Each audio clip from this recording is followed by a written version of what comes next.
안녕하세요. 습관의 힘 세 번째 영상입니다. 이 습관 과도함과 모자람의 중간 사이가 이 중용이라고 말씀드렸고, 밸런스를 잃지 않는 거 중요합니다. 네 발 자전거가 있는데 두 발로 자전거를 못하는 아이를 위해서 네 발 자전거 보조바퀴를 달아놓습니다. 이건 언제나 아이를 다치지 않기 위한 보조바퀴 역할일 뿐이죠. 사실은 두 발로 타야 되는데 두 발로 타기까지 보조바퀴를 달아놓습니다. 영상을 하나 보면서 어떤 일이 벌어진지 보겠습니다.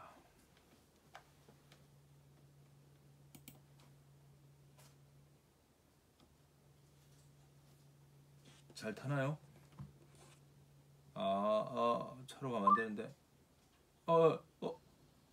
네, 잘 못하고 있습니다. 보조바퀴를 떼니까 잘 탈 수 없는 거죠.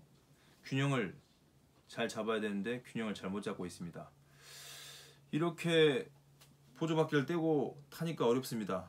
보조바퀴를 다시 달아야 될까요? 아니면 떼고 연습을 해서 두 바퀴로 타야 될까요? 자, 계속 연습을 합니다. 반복해서 어떤 일이 벌어질지 보겠습니다.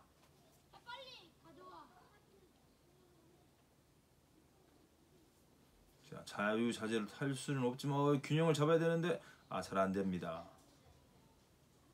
오른쪽으로 좌우로나 위로나 치우치면 안되는데 이거 좌우로 치우쳤습니다. 이 일을 계속 반복해야 되는 거죠. 어떻게 할 때까지요? 균형을 잡을 때까지. 그렇습니다. 저렇게 균형을 잡으니까 아이들이 자전거를 잘 탈 수 있게 되는군요. 저기 보니까 넘어지지 않고 잘 타는데 그런데 아직 서투릅니다. 아직 서투른데 넘어져도 다시 일어나서 균형을 잡고 타야 되는 거죠. 오른쪽으로나 왼쪽으로 치우치지 않고 계속 반복해서 연습하면 어떻게 될까요? 자유자재로 보조바퀴를 다 떼고 탈 수 있습니다. 누구나 사람이면 연습하면 자전거 타는 습관을 들이면 탈 수 있다는 것이 증명되는 순간입니다. 사람이 더 나아지기 위해서 반복적으로 연습하면 누구나 남자든 여자든 상관없이 다 탈 수 있다는 거. 그래서 이게 사람에 따라 어떤 사람은 하루만 연습해도 할 수 있겠고 어떤 사람은 3일을 연습해도 안 되는 사람이 있겠고, 그렇지만 결국은 다 자전거를 탈 수 있다는 거죠. 보조바퀴를 떼는 게 낫겠죠. 대학생이 됐는데도 네 발 자전거를 탄다는 건 조금 바람직하지 못하고 상식적이지 못하는 겁니다. 이 전문가의 품성 상태, 인간관계에서 과도함과 모자람을 피한 상태라고 말씀드렸습니다. 인간에게는 몸이 원하는 대로 움직일 수 있는 능력이 있습니다. 인간에게는 몸을 원하는 대로 움직일 수 있는 능력, 이런 능력이 있다고 해서 좋은 인간이나 나쁜 인간이 되는 것은 아닙니다. 좋은 사람과 나쁜 사람이 되는 것은 감정에 따른 것이 아니라고 지난 영상에서 말씀드렸고요. 또 좋은 사람과 나쁜 사람이 되는 것, 탁월성과 악덕에 따라서 그렇게 된다고 말을 듣습니다. 인간이 칭찬을 받거나 비난을 받는 것 역시 감정에 따라서 그런 게 아니죠.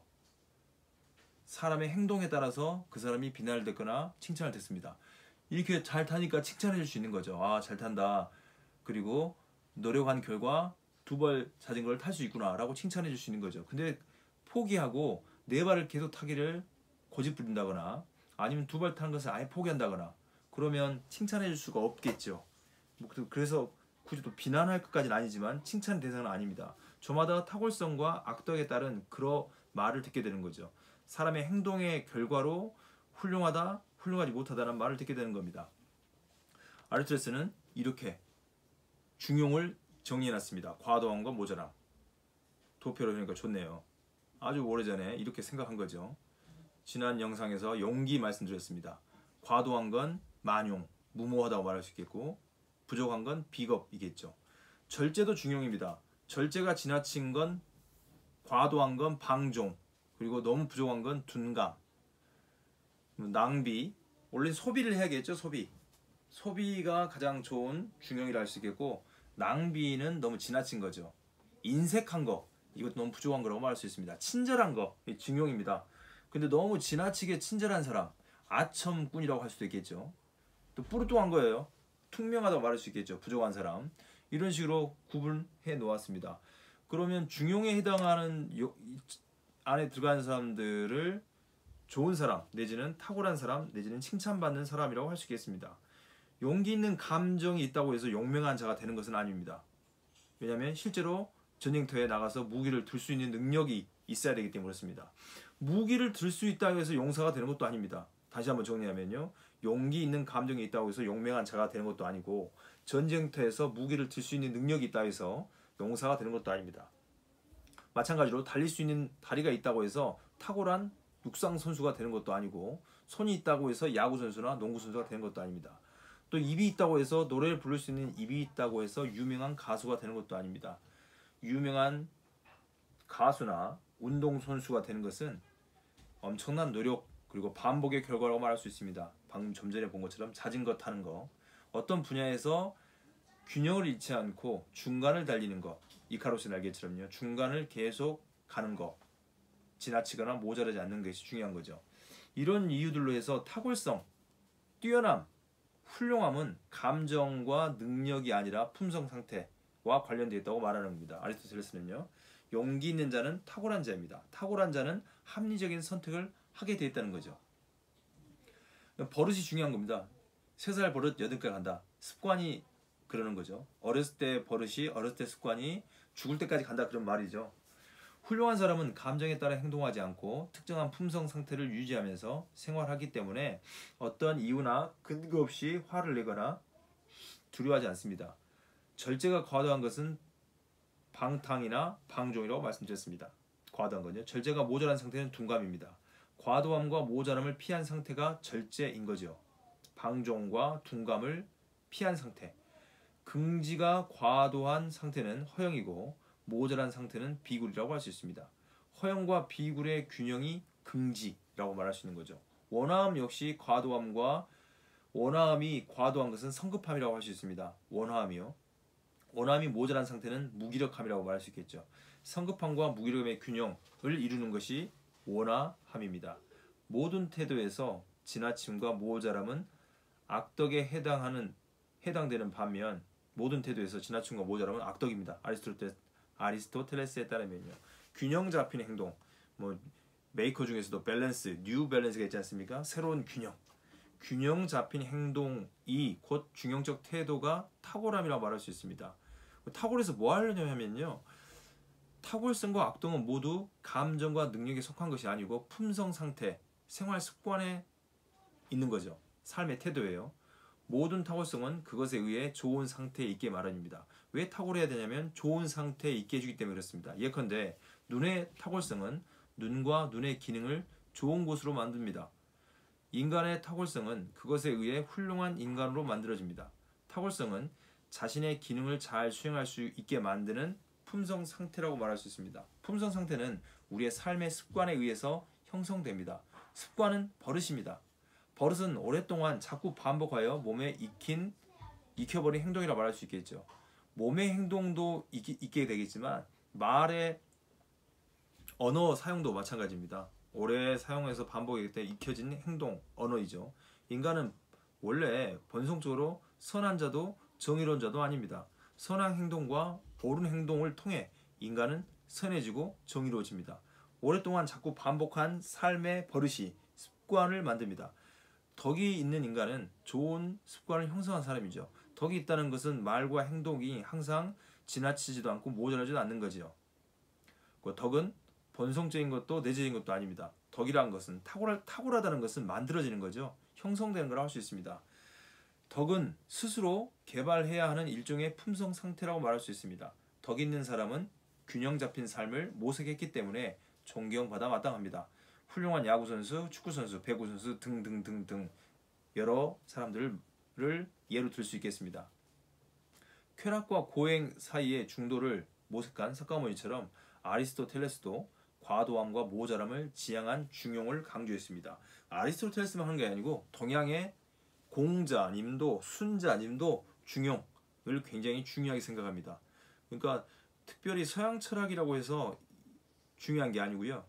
대다수의 지혜로운 사람들은 지혜자들은 이 과도함과 모자람을 피합니다. 조화를 이루라 그런 거죠.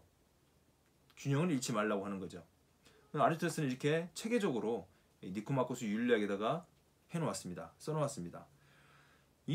그러면 지나침과 모자람에 지향한 이 중용을 왜 강조하냐면 동서고금의 어른들은 중용, 중도, 중화, 조화, 적당함, 알맞음, 적절함, 한결같음, 이런 등의 삶의 습관이, 이런 것들이 삶의 습관이더라고 가르쳤습니다. 왜냐하면 행복과 연결되어 있기 때문에 그렇습니다.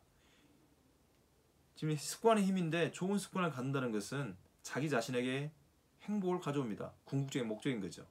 행복은 다른 어떤 것을 위해 추구하는 것이 아니라 그 자체로 추구되는 좋은 것이라고 할 수 있습니다. 최고선인 거죠. 가장 좋은 것이라고 말할 수 있습니다. 어른들은 좋은 품성 상태를 말이 아니라 실천할 것을 촉구합니다. 이 지혜자들은요, 뭐 알고 있는 걸로만 끝나는 게 아니고 실천하라는 거죠. 중형의 삶은 말이 아니라 행동입니다. 물론 말도 좋아야겠고 행동도 좋아야겠습니다. 삶의 자세가 좋아야 되는 거죠. 더 나아져야 되는 거죠. 행동의 결과가 중형의 삶이라고 말할 수 있습니다. 어른들은, 지혜자들은 한 목소리로 말하듯이 어른들은 한 목소리로 말합니다. 이러한 중형의 삶은 쉽게 획득되지 않는다고요. 이렇게 알아도 쉽지가 않습니다. 그렇지만 아예 모른다 그러면 어떤 것이 행복인지도 모르고 잘못된 행복을, 쾌락을 행복으로 착각할 수도 있겠죠. 과도함과 모자람을 피해야 되는데 과도함을 행복이라고 생각할 수 있겠고 모자람을 행복이라고 생각할 수 있습니다. 중형의 삶은 쉽지가 않습니다. 원래 뭔가 좀 잘 되는 건 쉽지가 않습니다. 과도함과 모자람의 상태는 쉽게 얻어집니다. 그러나 반면에 과도함, 지나치거나 모자란 것은 언제나 쉽게 얻을 수 있는 겁니다. 이 지혜자들은 왜 그토록 중형의 삶을 강조했냐면 대체로 지나침과 과도함, 부족함의 삶이 일시적 즐거움을 가져다 줄 뿐 항구적인 오랜 즐거움을 가져다 주지 못하기 때문에 일시적인 즐거움, 눈앞의 즐거움에 너무 삶을 이렇게 쏟지 말라는 거죠. 중용을 벗어난 삶은 순간의 쾌락 이후에 견디기 힘든 고통을 불러오기 때문에 그렇습니다. 고통은 삶을 피폐하게 만듭니다. 피곤하게 만드는 거죠. 그리고 피곤하고 그러면 삶이 불안해지는 거죠. 그리고 행복해질 수는 없습니다. 누구나 행복한 삶을 갖기 원하지만 원하는 대로 되지 않는 것이 인생입니다. 좋은 삶을 위한 노력은 고되며 좋은 습관을 갖는 데는 고통이 따릅니다. 힘이 드는 거죠. 이런 고통과 힘든 것은 견딜만 합니다. 견뎌야만 합니다. 견딜만 하고 견뎌야만 하는 거죠. 왜냐하면 좋은 습관이 행복을 가져오기 때문에 그렇습니다. 그러니까 좋은 습관과 행복은 가족관계, 가족 유사성이라고 할 수 있습니다. 나쁜 습관이 행복을 만든다는 것은 어불성설입니다. 나쁜 행동이 행복을 가져올 것이다. 그거는 조금 말이 좀 이상하죠. 가족이 서로 유사하게 생긴 것처럼 행복과 좋은 습관은 닮았다고 할 수 있습니다. 탁월하다는 거, 행복해진다는 거 쉬운 일이 아닌데 고달픈데 견딜만 하고 견뎌야만 한다는 것이죠. 물론 좋은 습관이 있어도 불행할 수도 있습니다. 문제는요. 그러나 대체로 좋은 습관이 인간을 건강하고 행복하게 만드는 겁니다. 정말 열심히 살고 건전하게 살았는데 불행할 수도 있겠죠. 그거 불행할 수도 있으니까 그렇게 안 살겠다. 그것도 조금 어불성설입니다. 행복한 사람과 완벽한 생활 습관을 갖고 있는 사람을 만나는 것은 진귀한 일입니다. 거의 어려운 일이죠. 만날 수가 없기 때문에요. 행복한 사람과 완벽한 생활 습관을 갖고 있는 사람을 어떻게 만나겠습니까? 타인의 행복한 삶의 이야기를 듣는 것도 좋은 일입니다. 그러나 무엇보다도 즐거운 일은 행복한 삶을 내가 직접 경험하고 맛보는 것이 중요하지 않겠습니까? 무엇이나 지나치게 좋아하면 그만큼 낭비가 크고 너무 많이 쌓아두면 그만큼 많이 잃게 될 수도 있습니다. 만족할 줄 아는 사람은 수치, 부끄러움입니다. 시련을 겪을 확률이 낮아집니다. 만족할 줄 아는 거죠. 이카루스는 만족하지 못했습니다. 그래서 부끄러움을 넘어서 죽음에 이르게 된 겁니다. 만족하지 못한 인생은 불안하고 위태로울 수 있습니다. 이카루스처럼요.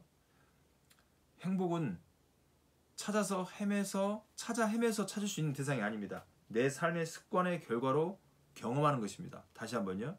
행복은 밖에 있는 게 아닌 겁니다. 행복은 내 안에 있는 거죠. 어떻게 내 안에 있냐면 내가 좋은 성품 내지는 품성 상태, 생활 습관, 좋은 버릇을 갖고 있을 때 말버릇이든 행위의 버릇이든 그 결과로 갖게 된다고 말할 수 있습니다. 아리스토텔레스는 말합니다. 누구든지 화를 낼 수 있다. 그건 쉬운 일이다. 그러나 적당한 때, 알맞을 때 적확한 사람에게 알맞을 정도로 현명한 방법으로 화를 낸다는 것은 쉬운 일이 아니다. 어려운 일이죠. 어렵습니다. 원래 인생은 어렵습니다. 쉽지 않죠. 만족하는 것도 쉽지가 않습니다. 만족한 인생, 덜 불안하고 덜 위태롭다는 것은 우리가 잊지 않아야겠죠. 그리고 행복은 밖에 있는 게 아니고 내 안에 있다는 겁니다. 남이 주어준 것도 아니고 자신이 만들어간다는 거죠. 좋은 습관을 통해서요. 이것은 과거 버전입니다. 현대 버전, 행복의 정복에서 버틀란트 러셀이라는 분은 말합니다. 동물은 배가 부르고 건강하면 행복하다. 진짜 동물이 되어보지 않아서 모르겠습니다. 그렇지만 배가 부르는 것은 좋은 거죠. 아픈 것보다 아프지 않은 게 좋은 거죠. 그래서 그렇게 행복하다고 말합니다. 그러나 인간은 동물과 같은 조건이 충족된 상태지만 행복을 느끼지 못합니다. 배가 부르시니까 행복하십니까? 지금 건강하니까 행복하십니까? 아니죠. 배가 부르면 또 다른 걸 추구합니다. 인간은 원래 그렇습니다. 4차 산업혁명 시대, 과학의 발달로 인해 세상은 굉장히 편리하고 편안해졌습니다. 지금 강의를 인터넷으로 듣고 있고 앉아서 듣고 있는데 편하지 않습니까? 놀랍지 않습니까? 그래서 행복하십니까? 그렇게 되진 않는 거죠. 편리하고 편안하다 해서 행복해지는 건 아닙니다. 편리하고 편안한 것은 편리하고 편안한 겁니다. 반대로 불편하고 불안하면 불행해질 확률은 높습니다. 불편과 불안이 지속적으로 반복적으로 나타난다는 거, 불편하고 불안한 상태가 지속된 반복의 결과가 뭐냐면 불행을 불러오지만 편리와 편안이 계속 반복된 상태가 행복을 불러오진 않습니다. 지금 우리나라 살기 얼마나 좋습니까? 전 세계를 선도하는 나라가 되겠다고 위대한 국민과 함께 위대한 나라를 만들겠다고 대통령도 말하고 있는 이때입니다. 전 세계에서 어떤 나라보다 우리나라가 코로나 이후를 잘 대응하고 있다고 합니다. 그리고 전국 전 국민에게 시에서 지자체에서 그 정확한 영어 기금을 주고요. 영어가 생각이 잘 안 납니다. 돈을 지급해 준 거죠. 모르겠습니다. 그걸 다 받고 지자체에서 받고 국가에서 받아서 다시 생활을 할 수 있게 해주는, 저도 이런 일이 오래 살다 보니 이런 국가에서 돈을 받는 경우도 있다는 걸 저도 처음 경험해 봤습니다. 뭐 국민이 다 모두 처음 경험하겠죠. 코로나19 같은 거. 그 정도로 지금 우리가 어려운 상황에서도 도움을 받고 있는데 행복하십니까? 그 정도로 만족하지 못하는 거죠. 사람들은요. 엄밀히 생각하면 북한보다는 나은 거죠. 우리나라가 상대적으로. 근데 그렇게 생각하지 않습니다. 한국에 살면 한국 입장에서 생각하고 더 나은 대상과 비교해서 우리를 바라보는 거죠. 북한과 비교하지는 않습니다. 어쨌든 이런 상태, 편리한 상태, 편안한 상태가 행복을 가져다주지 않는 거죠. 근데 반대로 불행한 상태, 불편한 상태, 불안한 상태는 불행을 가져옵니다. 그래서 러셀은 행복을 정복하라고 가르쳐줍니다. 행복의 정복, 행복을 정복하라는 거죠. 그가 쓴 행복의 정복은 아리스토텔레스의 니코마코스 윤리학의 현대 버전이라고 할 수 있습니다. 이것은 러셀의 글을 읽으면 알 수 있습니다. 함께 읽어보겠습니다. 누구나 아는 일이지만 옛날 사람들은 중용을 중요한 덕목의 하나로 여겼다. 우리 계속 영상 1, 2에서 본 것처럼 중용, 밸런스, 균형, 이걸 중요한 덕목으로 여겼다는 거죠. 옛날 사람들. 그 옛날 사람이 누굴까요? 그러나 낭만주의 프랑스 혁명의 영향을 받으면서 많은 사람이 이런 생각을 버리고 중용을 모르는 열정, 지나친 거죠. 열정을 찬미하게 되었다. 옛날 사람들의 생각은 분명히 옳았다. 훌륭한 인생이라면, 탁월한 인생이라면, 뛰어난 인생이라면 여러 가지 활동 간의 균형이 이루어져야 하며 다른 활동이 불가할 정도로 한 가지 활동에만 치우쳐서는 안 된다. 그리스인들이 가졌던 중용의 한 원칙은 실제로 이런 경우들을 모두 포괄하고 있다. 그러니까 1900년대에 러셀이라는 분이, 러셀입니다. 이렇게 생기셨어요. 그때는 담배를 피워도 오래 사셨나 봐요. 이런 분이 누구의 이야기를 끌어오냐면 지금까지 우리가 보았던 니코마코스 윤리학, 아리스토텔레스의 니코마코스 윤리학, 그리스의 사람의 중용을 이야기합니다. 그래서 행복해지려면 균형을 잃어서는 안 된다. 어떤 한 가지 일에 너무 지나쳐서는 안 된다고 말합니다. 그러면 어떻게 하면 행복할까요? 어떻게 하면 행복하지 않게 될까요? 러셀은 말합니다. 불행은 세계에 대한 그릇된 견해, 잘못된 윤리관, 좋지 못한 생활 습관에서 비롯된다고요. 반대로 하면 행복은요, 세계에 대한 올바른 견해, 올바른 윤리관, 좋은 생활 습관에서 비롯된다. 이렇게 말할 수 있겠죠. 품성 상태가 있으니까요. 이렇게 아리스토텔레스의 이야기를 다시 현대 버전으로 행복의 정복, 우리가 정복할 수 있다는 거죠. 행복을 누가 주는 게 아니고 스스로 정복할 수 있다는 거 우리에게 가르쳐 줍니다. 문명 국가에서 대부분의 사람들이 날마다 겪고 있는 일상적인 불행의 원인과 치료법을 찾아야 합니다. 불행의 분명한 외적 원인을 찾아야 한다는 거죠. 원인을 찾는 것은 불행을 피할 수 있는 방법을 선택하는 것과 관련되어 있습니다. 피할 길을 찾지 못한다면 불행을 삶으로 참아내야 됩니다. 견뎌내야 한다는 거죠. 불행을 견뎌내는 것은 힘든 일입니다. 불행에서 부지런히 벗어나야 합니다. 법구경에서 이렇게 말합니다. 법구경이라는 이 불경에서는 부지런히 읽지 않으면 경전이 더럽혀진다. 부지런히 관리하지 않으면 집이 더럽혀지며 부지런히 가꾸지 않으면 얼굴이 더럽혀지고 부지런히 정진하지 않으면 일마다 더럽혀진다.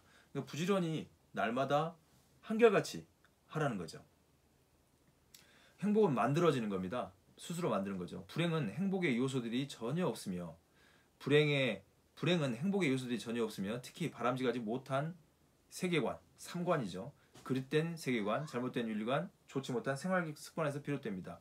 이 세 요인은 인간이 누리는 행복이 근원적으로 의존하기 마련인 자연스러운 열정과 욕구를 짓는 게입니다.